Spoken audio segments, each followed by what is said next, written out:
O ano é 2021, e depois de um 2020 meio fraco e parado, com muitos animes sendo adiados por causa da pandemia, nós estávamos no começo do que prometia ser uma das melhores temporadas de anime da história. A temporada de janeiro de 2021 foi a temporada que todo fã de anime merecia depois de 2020. Uma temporada que veio de maneira completamente contraditória, porque a temporada de inverno de 2021 estava fervendo.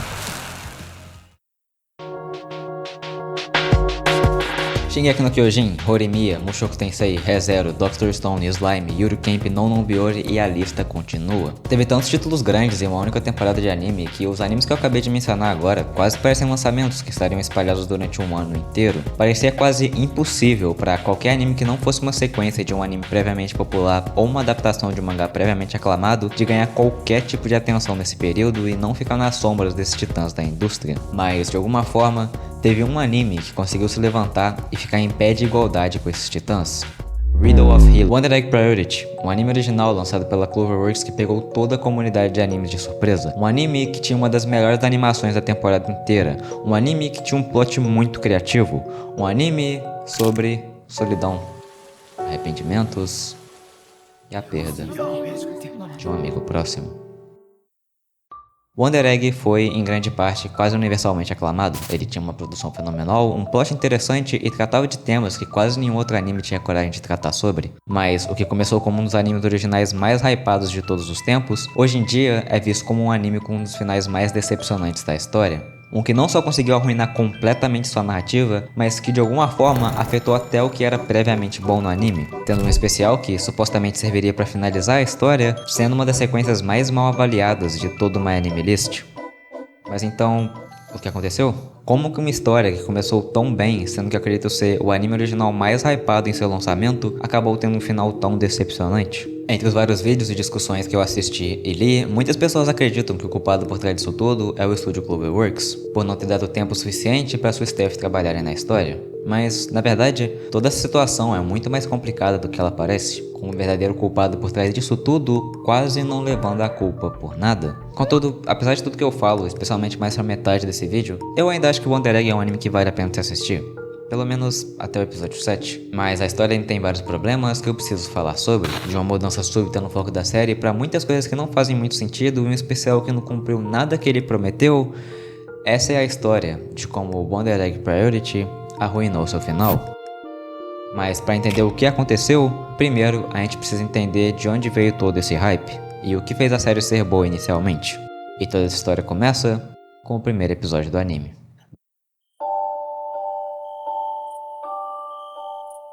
Desde o primeiro segundo, o Wonder Egg rouba sua atenção. Ele tem essa atmosfera sufocante e estranhamente silenciosa que te puxa pra dentro daquele mundo. Esse sentimento incompreensível. A cada mudança de cena e a cada momento, as coisas vão ficando cada vez mais e mais estranhas. A primeira cena do anime nos introduz a nossa protagonista, o Toai, andando pelas ruas no meio da madrugada. Ela enterra um vagalume morto quando, subitamente, uma voz estranha tomando a forma desse mesmo vagalume a leva para um fliperama subterrâneo e lhe dá um ovo. O ovo não pode ser quebrado na vida real, mas dormindo ao lado desse ovo te leva ao mundo dos sonhos, aonde o ovo pode ser quebrado. Quando esse Wonder Egg é quebrado, aparece uma garota que a protagonista deve proteger de criaturas chamadas Xeno-Evils e de um monstro chamado Wonder Killer. Toda a sequência de cenas desde que a Ai entra dentro desse Wonder Egg é estranhamente confusa. Ela passa esse sentimento terrível de que alguma coisa está definitivamente errada aqui. Esse sentimento desconfortável logo é provado correto quando o anime nos apresenta uma pequena parte do passado trágico da nossa protagonista e principalmente da sua melhor amiga Koito, que já não está mais entre nós.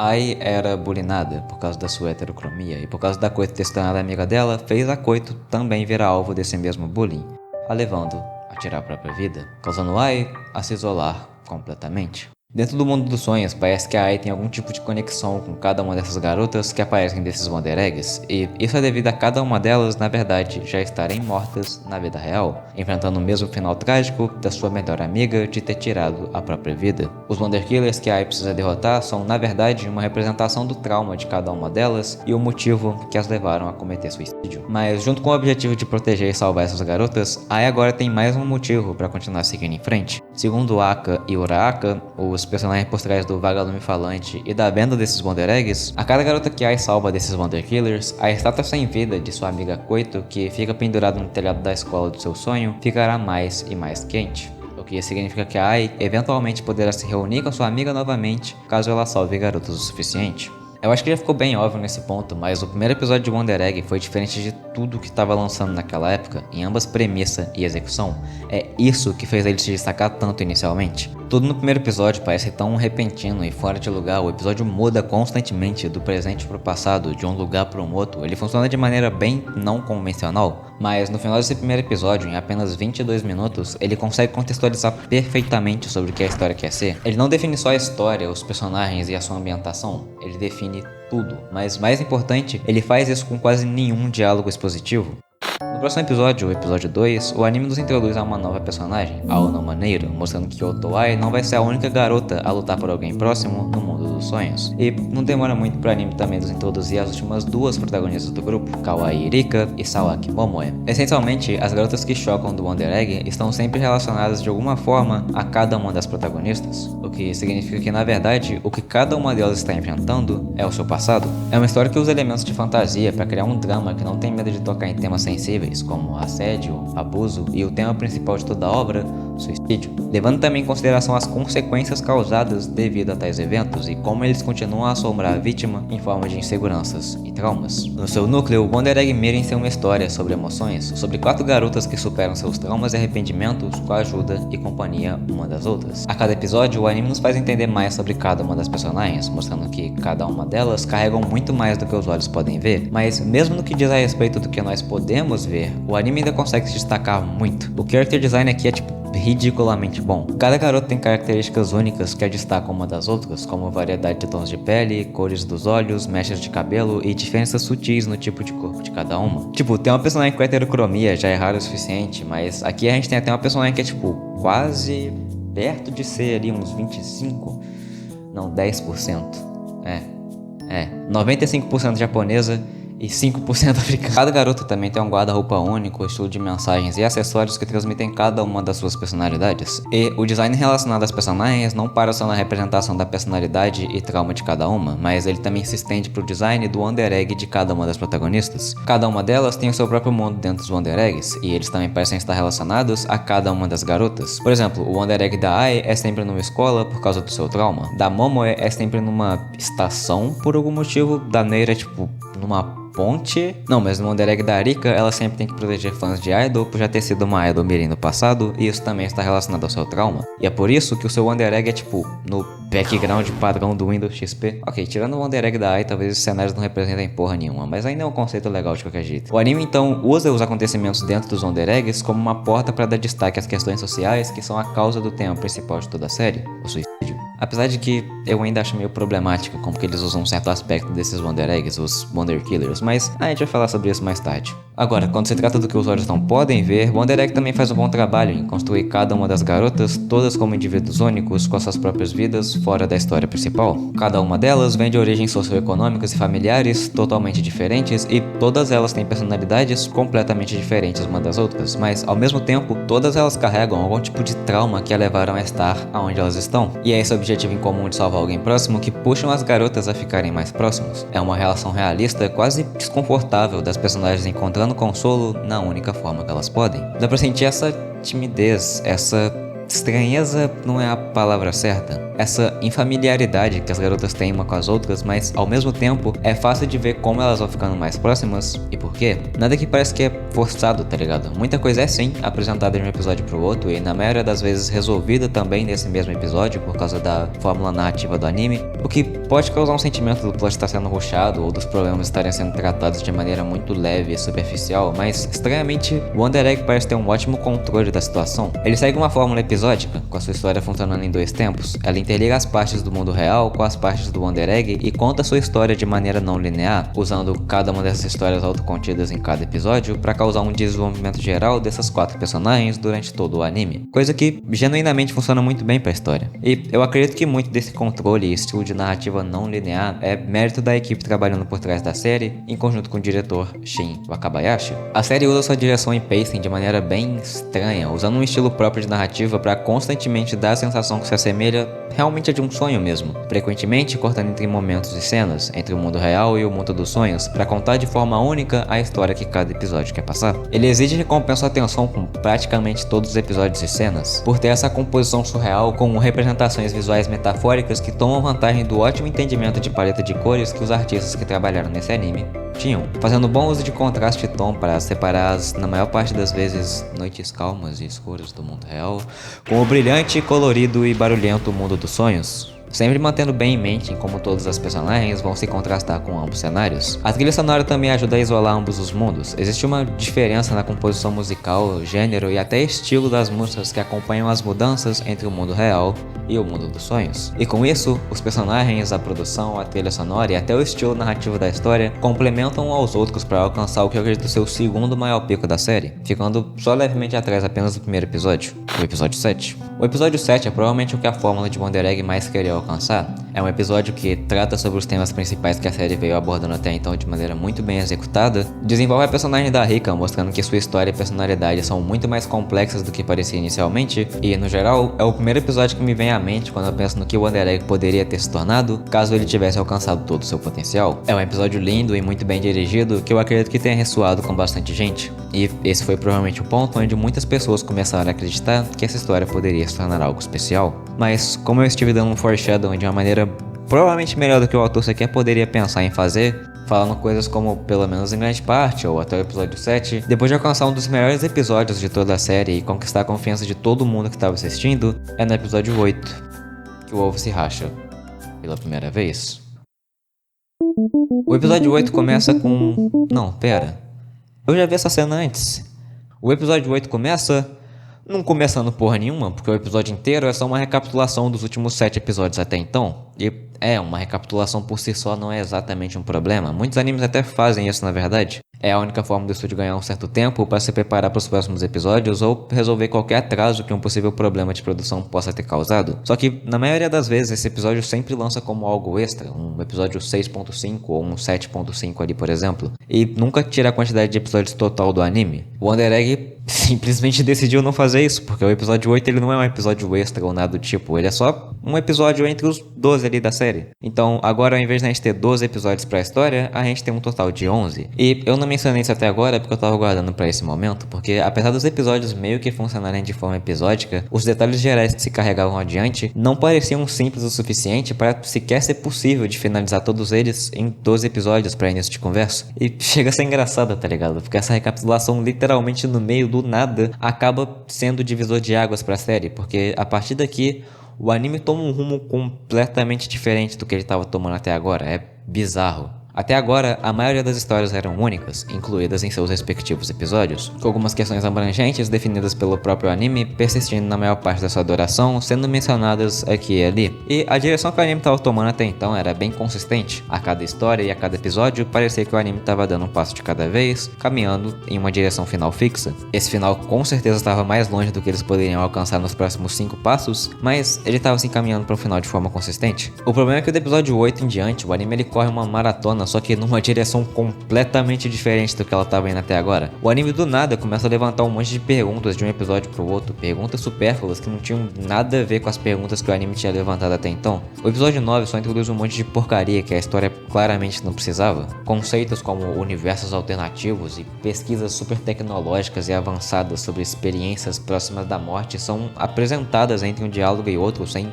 nenhuma base em nada que foi mostrado até agora, revelando então que a Neiro, a personagem menos desenvolvida do anime inteiro até agora, é na verdade uma CEO super gênia, geneticamente modificada, que perdeu sua melhor amiga albina com um intelecto ainda mais avançado para uma tentativa experimental de alcançar realidades paralelas por essas experiências de quase morte. Tipo, o escritor esperava que a gente reagiria a essa merda como? Olhasse pra essa porra e falasse, olha que legal, essa porra não faz o menor sentido.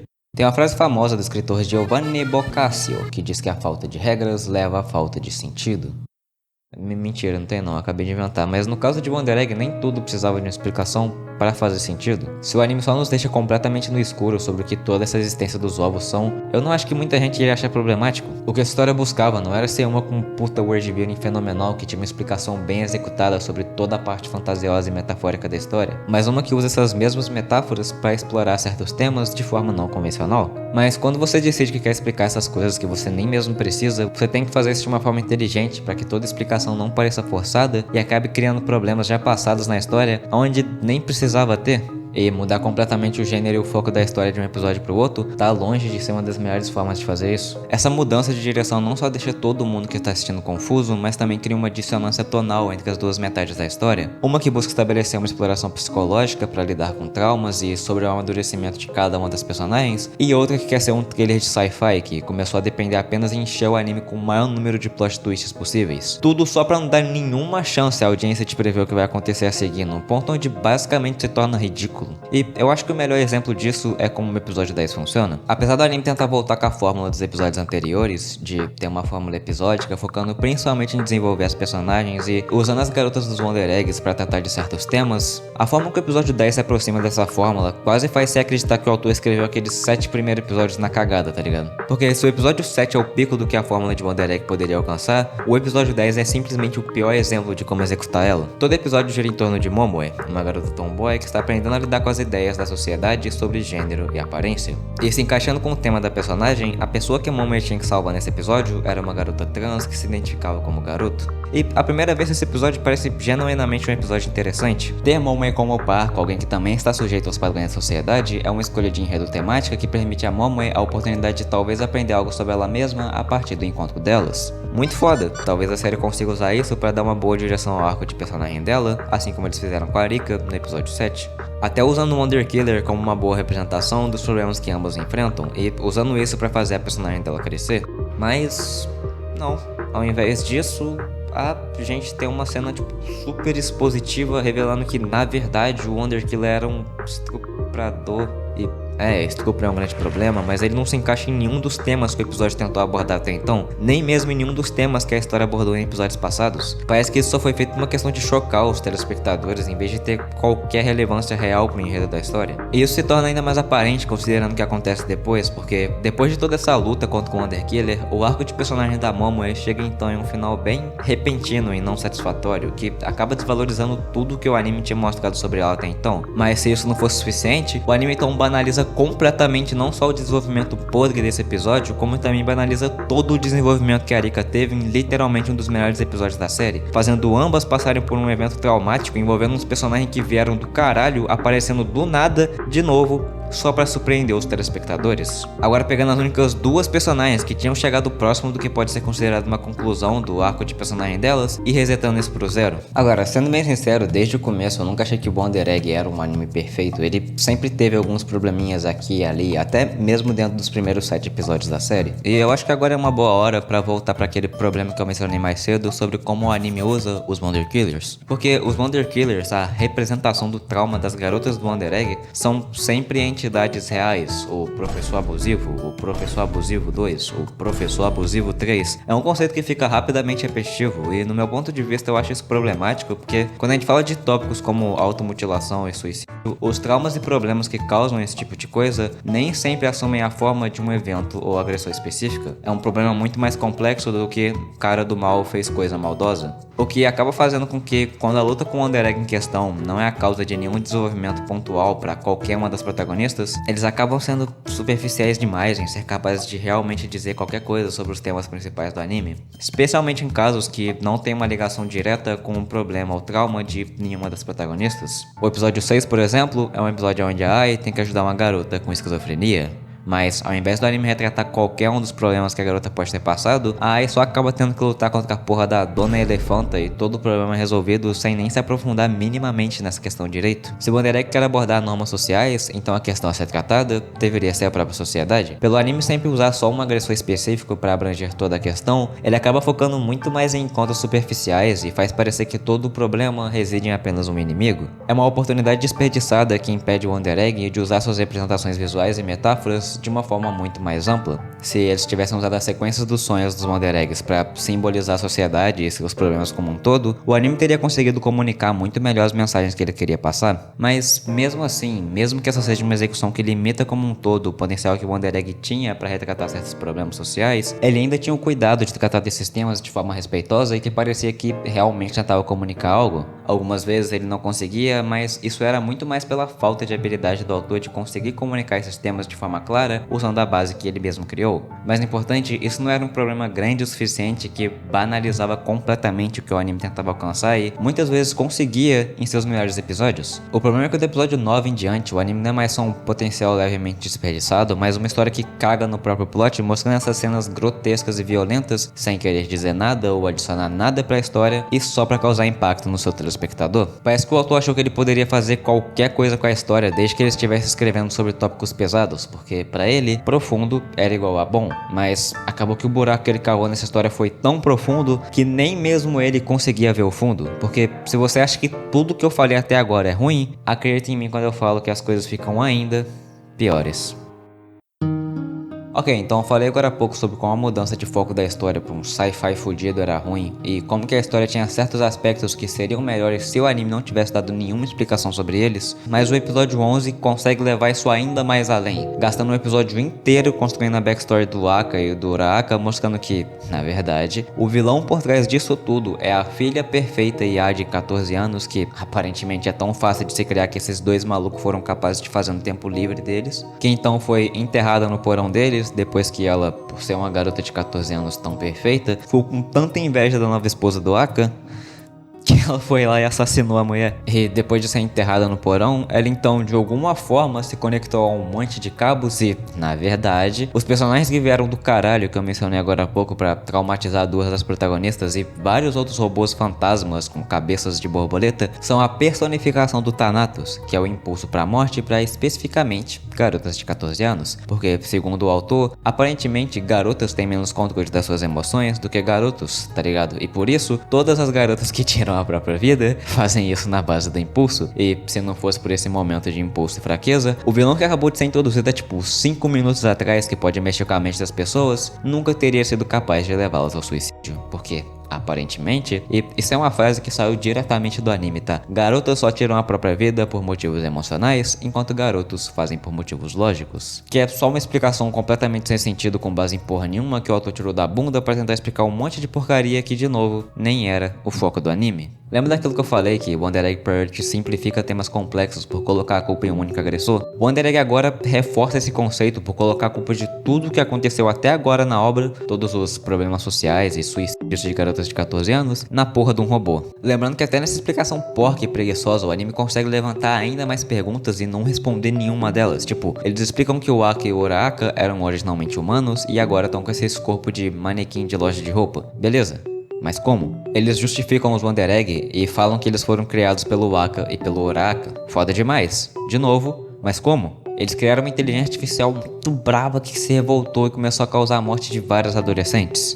Mas como? O anime explica não explicando, responde ficando em silêncio e só deixa a gente no escuro quando ele mesmo quer clarear as coisas. O Wonder Egg então volta para aquelas ideias bizonhas de universos alternativos e experiências de quase morte, adicionando um plot twist para uma ideia que já não fazia o menor sentido, mostrando que a Neiro, a super gênia geneticamente modificada, era na verdade um clone IA da verdadeira Neiro que foi criada pela amiga albina super gênia dela enquanto ela pesquisava os universos paralelos, multiuniversais ou alguma merda assim. E pra surpresa de ninguém, o último episódio então termina com o final mais confuso da história e sem finalizar porra nenhuma. Eu acho que o maior problema de todo esse final é que os caras só começaram a encher o anime com um monte de ideias e plot twists diferentes, tudo nos últimos 4 episódios do anime, onde eles não tinham nem o mínimo do tempo necessário para desenvolver qualquer um desses pontos. Uma nova antagonista e uma backstory nada a ver para certos personagens tomaram completamente o tempo de tela das protagonistas. Mudanças começaram a acontecer a cada 10 minutos e um monte de coisa foi só colocada para causar choque ao invés de contribuir para a história. Eu acho que uma parada que escritor não entendeu é que plot twists não são só sobre meter um 180 completo na história do nada, e sim sobre subverter as expectativas da audiência de uma forma que se encaixa na história e nos seus temas. Encher a história com um monte de Deus Ex Machina não ajuda a melhorar ela ou tornar ela interessante, e só acaba mostrando que o escritor não fazia ideia que direção que a história iria levar e como explicar todos os pontos que ele levantou até então. E no final, o que começou como uma série meio abstrata sobre garotas lutando contra representações metafóricas das suas inseguranças e traumas, acabou virando um sci-fi mal feito do caralho que tenta explicar um monte de coisa,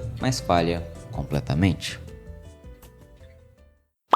Pera, tem mais? Se toda essa decepção já não fosse suficiente, a Cloverworks então decidiu dar esperança para, sei lá, um sexto das pessoas que ainda tinham um mínimo de interesse na série, prometendo que 3 meses depois do anime ter finalizado, que eles iriam lançar um especial de 1 hora que buscaria finalizar a história. Pra compensar por aquele episódio de recapitulação que eu mencionei mais cedo, que acabou tomando espaço de um episódio da série. Apesar de que eu acho que nem se o autor tivesse mais 12 episódios que ele ainda ia conseguir arrumar toda essa bagunça que ele fez, mas dessa vez, pelo menos a história teria um final conclusivo, certo? Por que a música parou?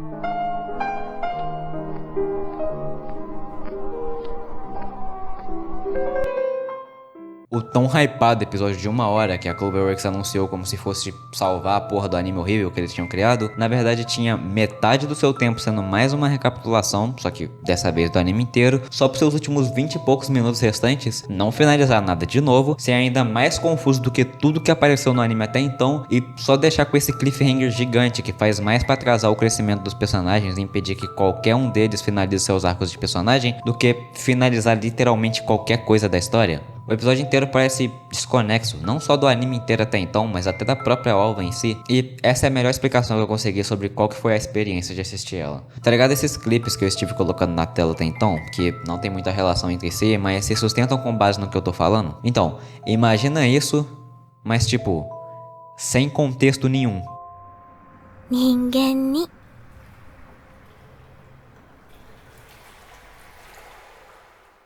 E com isso, depois a Cloverworks não cumprir nada que ela prometeu com essa obra, sem resolver nada, sem explicar nada e principalmente sem concluir nada da história, Wonder Egg Priority chega então a um final completamente decepcionante. Então, quem que foi o culpado? De quem que foi a culpa por esse final tão decepcionante? Como eu falei no começo, muita gente acredita que a culpa foi completamente da Cloverworks, por não ter dado tempo suficiente para seus animadores trabalharem, finalizando episódios apenas horas antes deles serem exibidos, até começando a produzir a OVA só 1 mês antes dela ser lançada e simplesmente por não ter tido a preparação suficiente para todo esse projeto. E apesar de que tudo que eu falei é verdade, e a Cloverworks claramente não deveria ter pego esse anime em uma temporada onde eles já estavam lançando Horimiya e fudendo completamente com a adaptação de Exoku no Neverland Season 2, muitas pessoas acabam interpretando mal toda essa situação e fazem com que a culpa pareça 100% só do estúdio, sendo que eu acredito que mesmo se eles tivessem pego para fazer esse anime com toda a preparação do mundo, o projeto ainda ia falhar. Por quê? Simplesmente porque o escritor estava na porra da Disney.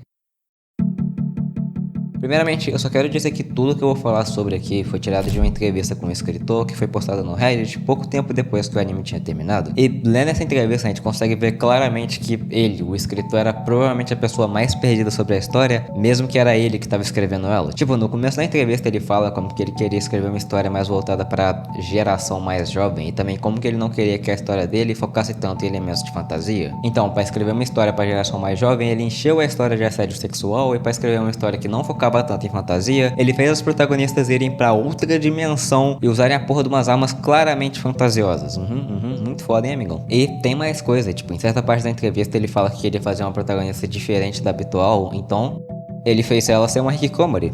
Com certeza, nunca vi uma porra dessa. Mas pra manter as coisas curtas, já que esse vídeo já tá longo até demais, resumidamente o motivo da história ter ficado uma porcaria basicamente se resume em 2 razões. A primeira vem da forma que o escritor Shin Nojima escreve suas histórias, mais especificamente como que ele escrevia para as séries de TV que ele tinha feito até então. Porque quando ele escrevia, ele sempre focava nos episódios individualmente para fazer com que cada um deles causasse um certo impacto, para ele se manter relevante e sempre manter um certo momento. Coisa que ele mesmo usou em Wonder Egg com seu estilo estilo de narrativa episódica, mas o problema disso é que ele não só pensava no impacto de cada episódio individualmente, ele escrevia cada episódio pensando só naquele episódio, o que significa que ele não planejava nada que ia acontecer em episódios futuros, coisa que ficou bem claro em certo ponto da história, né? Puta que pariu. Lembra que eu falei que o anime não poderia finalizar direito, nem se seus últimos 5 episódios fossem bons, nem se ele tivesse 12 episódios a mais pra desenvolver mais a história? Esse é o motivo. E para você visualizar isso melhor, aqui tá um gráfico que eu fiz para representar como que a narrativa da maioria das histórias funciona. Você tem o começo, que se escala para o clímax, e o clímax, que se desencala para a conclusão. Enquanto o gráfico da história de Wonder Egg ficaria mais ou menos assim. Entende qual que é o problema? As coisas continuaram escalando tanto por causa desse estilo de escrita, no ponto onde não era nem mais possível dele finalizar qualquer coisa no tempo que ele ainda tinha sobrando. E a segunda vem do fato de que ele literalmente não discutia nada sobre o roteiro com o diretor da série e basicamente mal tinha contato com ele durante a escrita de todo o projeto. Coisa que não só impede do roteiro horrível que ele estava escrevendo de receber críticas de alguém com mais experiência com anime, mas também coloca ainda mais pressão em um time que já não era muito grande e já estava tendo dificuldades em manter os prazos. Tipo, imagina que você só descobre que a vilã principal da história, Frill, vai existir super tarde, você tem que criar o design dela, dos dois arcos e toda a arte conceitual do cenário, enquanto você ainda tem que se manter no prazo que já tava super puxado. Eu quase sinto que o diretor e o seu time nem tem culpa do anime ter dado tão errado assim, porque o cara que tava mandando um roteiro pra eles tava fazendo um péssimo trabalho, tanto em comunicação quanto em escrita. O problema de toda a situação é que a maioria das pessoas acreditam que toda a culpa cai nos ombros do pequeno time que estava tentando ao máximo fazer esse anime ser o melhor que ele podia e até sente empatia pelo escritor, quando na verdade a culpa vem do fato de que o autor não fazia ideia do que ele estava fazendo e acabou criando um projeto que estava destinado a fracassar desde o seu primeiro segundo. Inscreva-se! Esse vídeo acabou demorando e dando muito mais trabalho para pesquisar, roteirizar e editar do que eu estava esperando, então se você gostou do vídeo e quer ajudar o canal financeiramente, eu vou estar deixando meu Pix aí na descrição, mas se não, o seu like e sua inscrição também vão estar me ajudando muito. Como sempre, muito obrigado por ter assistido até aqui e até a próxima.